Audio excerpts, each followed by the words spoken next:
So what can you do? Awareness. This is one of the best things you can do is come to talks like this, talk with your colleagues about it, read information, and then stay connected. So listen to the people around you, listen to the kids, even listen with that eye of, is this trauma? Is this toxic stress?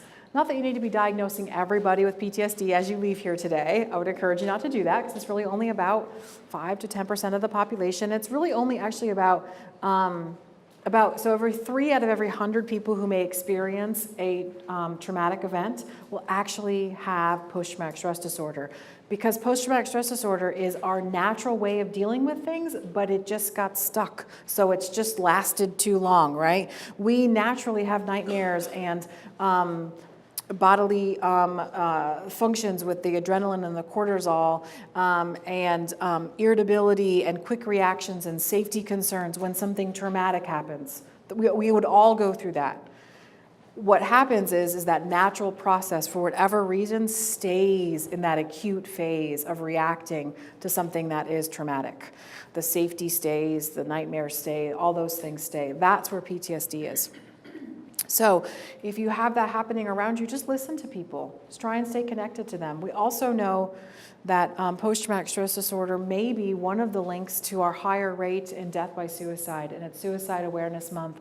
And so it's really important that if you know someone in your life or you have someone in your work lives that you think may be experiencing some PTSD symptoms, is to try and listen and let them know that, this is normal. We just got stuck a little bit.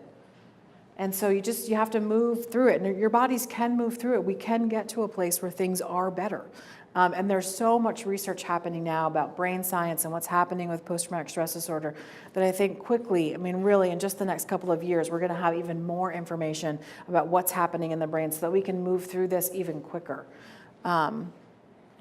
And then learn the triggers. So if you have someone, a loved one in your own life, or you're working with a family member or a child that has someone in their life that has post-traumatic stress disorder, encourage them to be aware of what the triggers are so that we can see them and we can help people through it. Like, Dad, my soccer game's on Friday. I would really like for you to come. I figured out that if we bring your favorite camping chair, you can sit on the corner of the field, and my older sister will actually come with me out to the edge of the game so that I'm not by myself. So now what have I done? I've taken care of the safety issue, I've taken care of the need for him to have a spot on the field where he can protect himself and others and see what's happening. And you could even say, you know what, Dad, we could drive by the field the day before and I can show you where our game is going to be. So you can help problem solve all those things if you know what the triggers are. But so many people with post-traumatic stress disorder, or even part of those symptoms, won't even talk about it because they feel like there's something wrong with them. There's nothing wrong with them, except we just got stuck a little bit. And that doesn't mean that there's something wrong. It just means we need to figure out how to move through it. But if they're not going to talk about it, you're not going to hear it. You're going to see it in the kids you're working with or the other family members, but we need to hear it from them so that we can help problem solve. And then also get to know what might calm people down. Like what's helpful for people to calm down. What is their self-soothing technique? What is something that they self-regulate with? If they don't have anything, then I would encourage you to try and think about ways that they can do that. I think and talked about support. So this one last slide, this is actually a suggestion from another talk that I had that I gave to a bunch of spouses, veteran and military spouses. And their husbands and wives would tell them that they would hear some really crazy things from people. That they would get questions out of left field, that sometimes they would get some really embarrassing or probing questions about their experiences. And so they suggested that I look for information about what not to say to a veteran or a veteran with PTSD. And so this I actually did find on Google, so it was nice that someone had already put this together. One of the biggest things I think people say, because it comes from a place of really caring about them, is like, well, oh, thank goodness it wasn't you, or at least you came home. And if you don't know, that actually might be one of the worst things to say to a veteran, because people who join the military, it's no longer I, it's us, it's it's we, it's my buddy, it's my battle buddy, it's my unit, and there is no more an individual identity. And so if my buddy didn't come home, it does actually mean that part of me didn't come home. And it's a very difficult process for them to go through, and that has happened a lot in this war, where people have been injured or killed, kind of in individual places where they were either spread out because of a convoy moving or just different things. So encourage you not to say those types of things. And the other piece is, obviously, if anyone is saying this or maybe implying it, that PTSD is not real, we know for a fact that's not true. PTSD is real. It is a constellation of symptoms that we have noticed in our society, in any society that has gone to war over the centuries.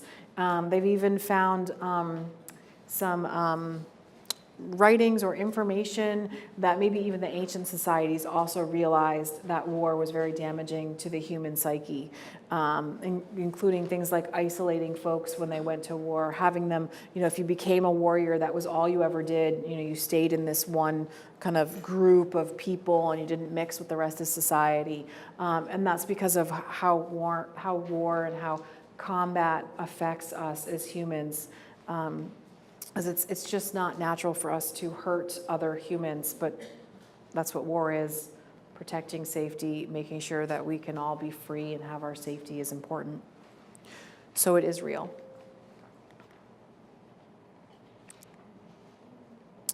And then, what these two slides here are just about what families may look like. So lots of times, both members of the family have been on active duty, are currently serving on active duty in some cases, or one of them is now a veteran and the other one is not. And then active duty dual military couples, I read this statistic the other day, actually so the average number of children in the United States per household is right around 2. And so for dual military couples, it's actually 3. So they tend to have more children. Interesting. And then this is just about the bond and the support that our active duty families who are successful and can move through challenges, the bond that they create, I think, is significantly different than some of our non-military families. Having to PCS and transition and move and do that as a unit is something that will bring you close together or tear you apart. And so if you're working with a family that has moved multiple times and they have stayed together, celebrate that, encourage that, know that that is one of their superpowers. And if you're working with a family that has not stayed together, normalize the fact that it is tough. It is really, really tough to be a family in the military or a family of a veteran in the military. Brian Bogle, who just got back from Afghanistan. His daughters were in the audience, and this was the very moment they found out he's home.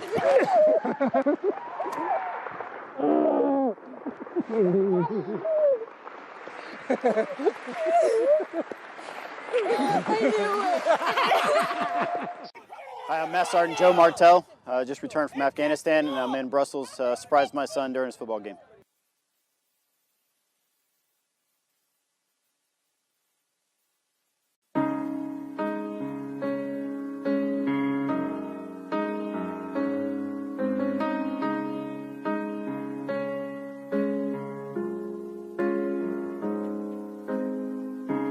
I've never been. So I brought that back up because of the feelings, right? So that's that clip. I forgot I moved it. That is a man coming back to see his son at a football game. It is a high school student. He's captain of the football team, and he cries. I'm going to go with none of his friends had seen him cry before. That's probably not an environment where there's lots of tears going on. And that was probably not something he expected to have happen. So that involuntary release of emotions, I show that to you because that is the depth of the feelings our kids are dealing with when our parents are deployed and or they're dealing with toxic stress in their life.